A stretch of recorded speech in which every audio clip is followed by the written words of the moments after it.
வருகிறார். நாங்கள் பேசுகிற பிரசங்கம் உருதாவா ஸ்தோத்திரம் வீணா போகக்கூடாது.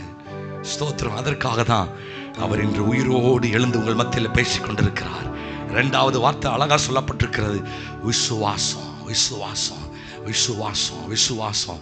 எபிரேயர் 11ஆம் அதிகாரம் 1வது வசனம் சொல்லுகிறது, அல்லேலூயா. விசுவாசம்னா என்னங்க? விசுவாசம்னா என்னங்க?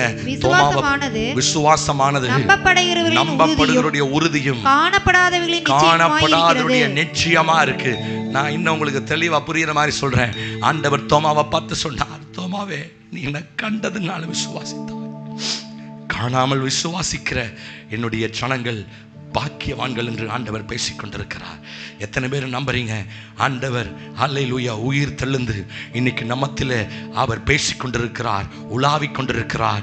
நாங்கள் அவர் மேல் வைத்த விசுவாசம் வீண் போகலன்னு நம்புறவங்க கையை தட்டி ஆர்ப்பரித்து, நாங்கள் இயேசுவின் மேல வைத்த அந்த விசுவாசம் வீண் போகல, வீண் போகல.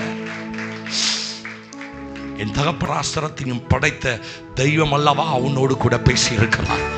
தெய்வம் அல்லவா உன்னோடு கூட பேசி இருக்கிறார். தெய்வம் அல்லவா உன்னோடு கூட பேசி இருக்கிறார். சோதர யாருக்கு இந்த வார்த்தை வருதுன்னு தெரியல. ஸ்பிரிட் ஆஃப் காட் எனக்குள்ள சொல்றாரு, அல்லேலூயா. அநேக முறை கர்த்தருடைய வார்த்தை உனக்கு நேரா வந்தோ அந்த வார்த்தையை அசட்டை பண்ணி உட்கார்ந்து இருந்தீங்கன்னா இன்னைக்கு நான் சொல்றேன், அல்லேலூயா, உன்னுடைய விசுவாசம் விருதாவா போய்விடும். நாங்கள் சொல்லுகிற இந்த பிரசங்கமும் விருதாவா போய்விடும். ஆனா ஆண்டவர் இன்னைக்கு பரிசுத்த ஆவியானவர்களோடு கூட இடைப்படுகிறார். உன்னுடைய விசுவாசம் வீணாய் போகக்கூடாது. ஒரு பாரம்பரிய கிறிஸ்தவனா வாழ கர்த்தர் உன்னை என்னை அழைக்கல. ஒரு வைராக்கியம் உள்ள ஒரு கிறிஸ்தவனாய் வாழ, அல்லேலூயா, பரலோகத்துக்கு போக, அல்லேலூயா, கண்ணிமைக்கும் நேரத்தில் அவருடைய வருகையை சந்திக்கிற ஒரு பரிசுத்தவான்களாய் இருக்கதா ஆண்டவர் உங்களை என்னைய அழைக்கிறார்.